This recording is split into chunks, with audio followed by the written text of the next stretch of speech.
Hello friends, this is Vijay Raj Pushp and welcome to Learnrise by BRP. तो आइए आज से स्टार्ट करते हैं इंग्लिश का बेहतरीन क्लास जो आपके दिल में बैठ जाएगा ना। तो सबसे पहले इंग्लिश की शुरुआत करते हैं और सबसे पहले जानते हैं एक क्वेश्चन के माध्यम से कि व्हाट इज इंग्लिश, अंग्रेजी क्या होती है। सबसे पहले तो यही जानकारी। अगर जयमाला में गए हो तो सबसे पहले क्या जानते हो कि लड़का कौन है और लड़की कौन है। तो जयमाला में पहुंच चुके स्टेज पर है नहीं, तो सबसे पहले जानते हैं व्हाट इज इंग्लिश। इंग्लिश क्या है, सिंपल सी बात है। अगर हम एक लाइन में इसको अगर कहना चाहे तो कह सकते हैं English is a language. English क्या है? लैंग्वेज है। लैंग्वेज मीन्स क्या होती है? हिंदी में बोलते हैं इसको भाषा। नहीं, अब इसका बहुत सारे लोग अलग अलग डेफिनेशन देते हैं। कुछ लोग कहते हैं English is an international language. अंग्रेजी एक अंतर्राष्ट्रीय भाषा। अंतर्राष्ट्रीय मतलब जो पूरे विश्व में बोली जाती है। कुछ लोग कहते हैं English is a global language. Global का मतलब जो पूरे ग्लोब पर, ग्लोब देखे हो ना, पूरा धरती माँ है या सब कुछ है वहां पे बोली जाती है। कुछ लोगों का कहना है कि English is the language of educated people. English जो है एक शिक्षित लोगों का भाषा है। नहीं, और दूसरी बात, the person one who knows English is better than other person to give information. जो अंग्रेजी जानते हैं वह किसी भी चीज का इंफॉर्मेशन बढ़िया से देते हैं, बेहतर ढंग से देते हैं। जैसे मैं आपको जब अंग्रेजी पढ़ाता हूं तो मैं किसी भी विषय को पढ़ाता हूं तो देखते हो कि मैं अपने सूचना को अच्छा से प्रस्तुत करता हूं। कभी मुझे एहसास ही नहीं होता कि मेरे सामने बैठा हुआ कौन है, विद्वान बैठे हैं कि मूर्ख बैठे हैं कि बाहर वाले हैं कि घर वाले। मुझे लगता है सब क्या है, एक है। क्यों? क्योंकि English is an international language. अंग्रेजी कैसी भाषा है? अंतर्राष्ट्रीय भाषा है। और जब अंतर्राष्ट्रीय भाषा है तो क्या किसी एक क्षेत्र में बोली जाती है? पूरे क्षेत्र में। तो तुम लोग भी विभिन्न क्षेत्रों के होकर भी आज एक हो, और वह है बीसीएसए के परिवार के सदस्य। नहीं, बाहर कुछ भी हो लेकिन यहाँ पे हम लोग घर के क्या है, सदस्य।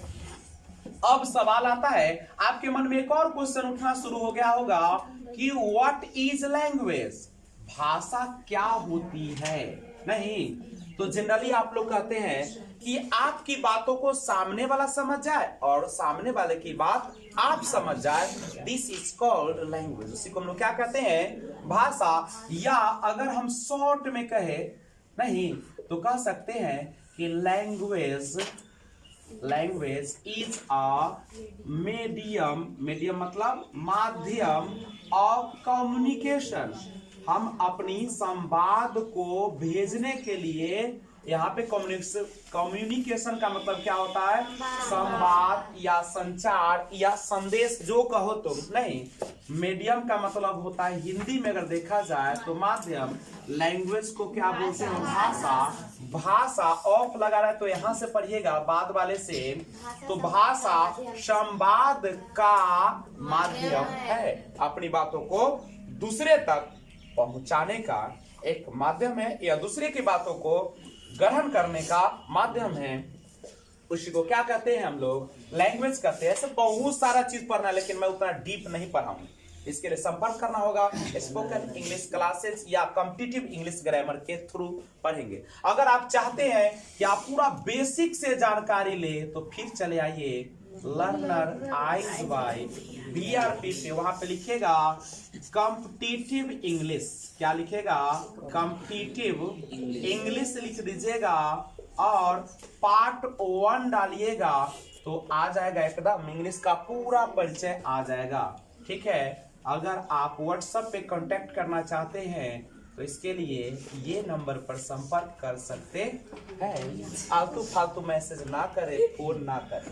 चलिए, तो ये आपका लैंग्वेज के बारे में। अगला क्वेश्चन आपके सामने है कि जब हम अपने भाषा को व्यक्त करेंगे तो व्यक्त करने के कितने तरीके। नहीं, आप जो अपनी भाषा को अंदर से निकालिएगा ना तो कितने तरीके से। ठीक है, तो हम डायरेक्ट आपको आंसर के रूप में देते हैं। There are 3 ways to express नहीं देयर ओपिनियन। अपने विचार को 3 तरीके से हम लोग क्या कर सकते हैं, कम्युनिकेट कर सकते हैं। 3 वेज ऑफ कम्युनिकेशन। संवाद के कितने तरीके होते हैं? तो जनरली 3 तरीके होते हैं। नोट करके इसको रखेंगे हम लोग। नहीं, और कौन कौन तरीका उसको जानिए। सबसे पहले होता है जिसको बोलते हो ओरल कम्युनिकेशन। ओरल, बच्चे को सुनते होगे इंग्लिश मीडियम वाले सबसे बोलता होगा हम आज ओरल टेस्ट देने जा रहे हैं मम्मी जी। नहीं ऐसे ना बोलते हैं। यानी इसका मतलब है कि मौखिक संवाद। मौखिक संवाद मतलब जिसमें केवल बोलकर ही आप जवाब देंगे, लिखित नहीं होगा। नहीं, और दूसरा जो तरीका होता है वह होता है रिटन कम्युनिकेशन। नहीं, रिटन कम्युनिकेशन मतलब लिखित संवाद। इसमें बोलना नहीं पड़ता है। आप क्या करते हैं इसमें, जैसे आप जब जाएंगे 12th का फाइनल एग्जाम देने, बोर्ड का एग्जाम, तो उसमें क्या होगा, आपको क्वेश्चन दी जाएगी, पेपर दी जाएगी और आपको बोलना पड़ेगा। क्या? केवल वहां पे लिखना पड़ेगा। क्या करना पड़ेगा? लिखना पड़ेगा। और तीसरा जो होता है जिसे हम बोलते हैं सिंबॉलिक कम्युनिकेशन। सिंबॉलिक कम्युनिकेशन जिसे बोलते हैं सांकेतिक संवाद। क्या बोलते हैं? सांकेतिक संवाद। तो सबसे पहले इसका स्क्रीनशॉट लिया जाए, उसके बाद हम फिर से बातें करेंगे। तो ये बहुत इंपॉर्टेंट है आपकी जिंदगी के लिए।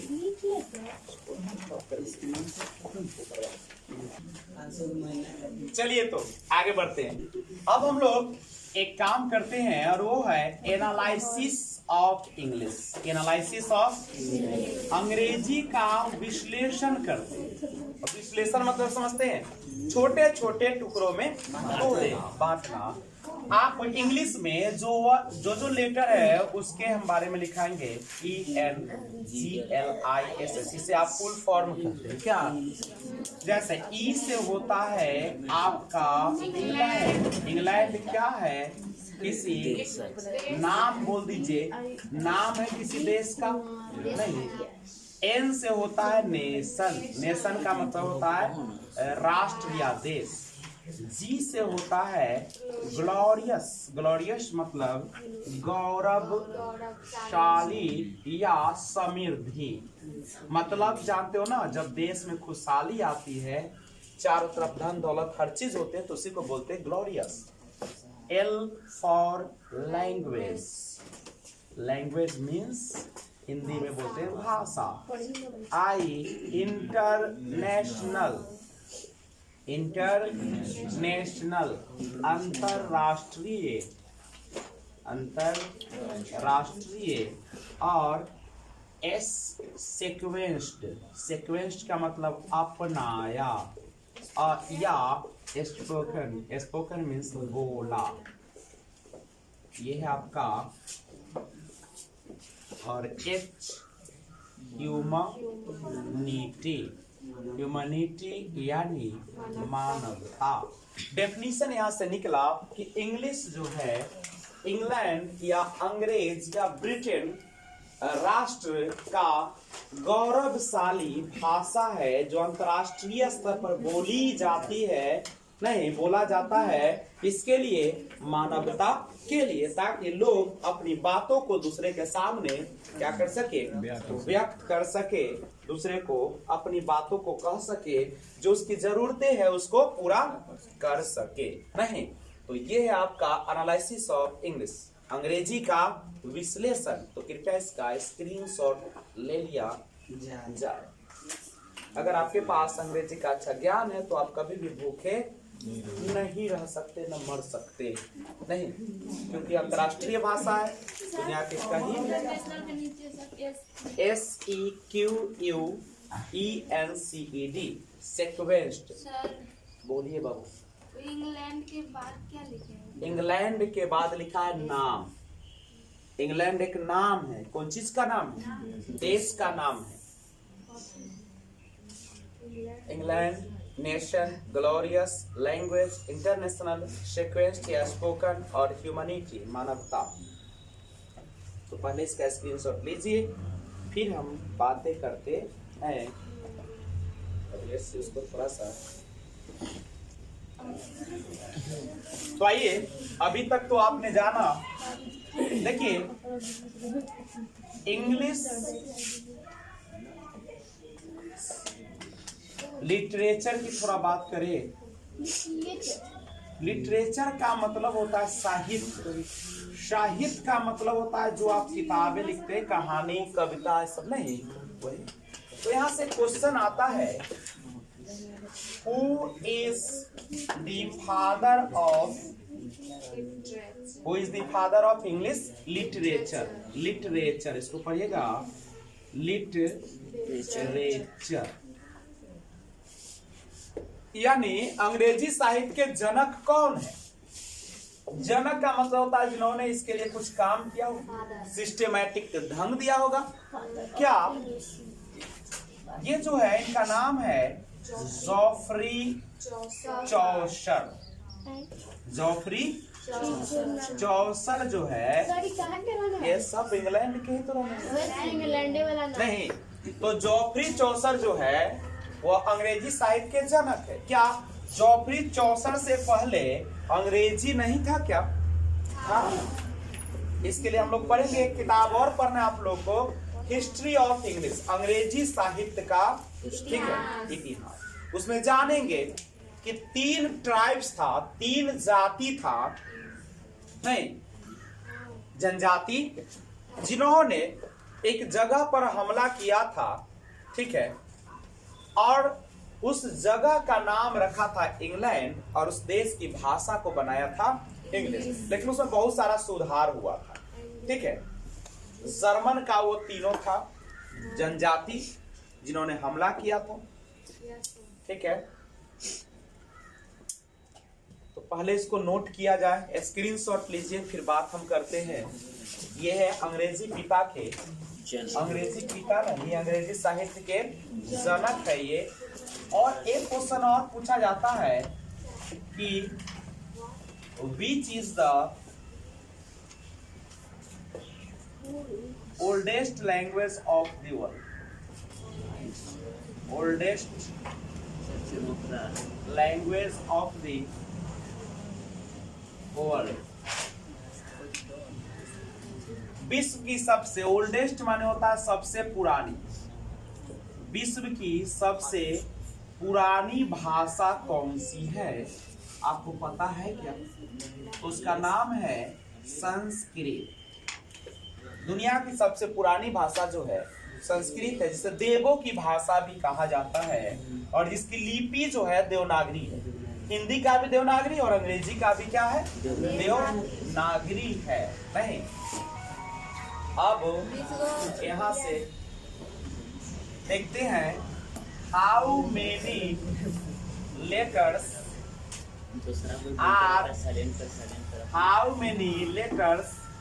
Are there in English alphabet. अंग्रेजी अल्फाबेट में कितने लेटर होते हैं? तो there are 26 letters in English alphabet, correct? Yes, sir. और इस जो लेटर होते हैं 26, इस लेटर्स को 2 भागों में बांटा जाता है। एक होता है vowel letter a, e, i, o, u को 5 वोवेल लेटर्स हैं, और 21 जो होता है जिसे आप कहते हैं कंसोनेंट लेटर्स, नहीं, रिमेनिंग 21 जो बचा है 21, उसे कहा जाता है कंसोनेंट। इसी तरीके से साउंड जो होते हैं बाबू, वह 2 तरीके के होते हैं। इंग्लिश में साउंड 2 तरीके के होते हैं, एक होता है वोवेल साउंड और एक होता है जिसे कहा जाता है कंसोनेंट साउंड। वोवेल साउंड जो होते हैं वह होते हैं आ, ई, ओ, ए, ओ, औ, अंग, और क से लेके पूरा ज्ञ तक जो होता है वह होता है कंसोनेंट साउंड होते हैं। तो इसको ध्यान रखिएगा, ये सब छोटी छोटी चीजें हैं, लेकिन आपको बना देगा महान, करेक्ट है। तो बस इन चीजों को ध्यान में रखिएगा नहीं, बहुत ही इम्पोर्टेंट है ये चीज। तो सबसे पहले इसका लीजिए आप लोग स्क्रीन शॉट, उसके बाद हम बातें करेंगे। तो आज आप लोगों ने इंट्रोडक्शन ऑफ इंग्लिश जाना, और अब हम लोग जो अगला क्लास आएगा उसमें महात्मा गांधी के बारे में जानेंगे। चूंकि पहला जो चैप्टर शुरुआत होगा उसका नाम है इंडियन सिविलाइजेशन एंड कल्चर, भारतीय सभ्यता और संस्कृति। तो आप लोग सबसे पहले गूगल से या किसी भी चीज से महात्मा गांधी के बारे में जानकारी क्या करेंगे, कलेक्ट करेंगे, और एक छोटा सा नोट्स बनाएंगे जिसमें महात्मा गांधी के बारे में लिखना। महात्मा गांधी कौन थे, महात्मा गांधी का जन्म कब हुआ, वे भारतीय इतिहास में किस प्रकार से अपना सहयोग दिए, नहीं उन्होंने किस प्रकार से भारत को आजादी दिलाई, और किस प्रकार से उनका अंत हुआ इस व्यक्तित्व का। नहीं, उन्होंने कौन सा किताबें लिखी, उनका बायोग्राफी क्या है, ऑटोबायोग्राफी क्या है। गांधी जी जो थे कोई आम व्यक्ति नहीं थे, बहुत ही महान व्यक्तित्व जिन्होंने अपनी शिक्षा इंग्लैंड में जाकर ली थी।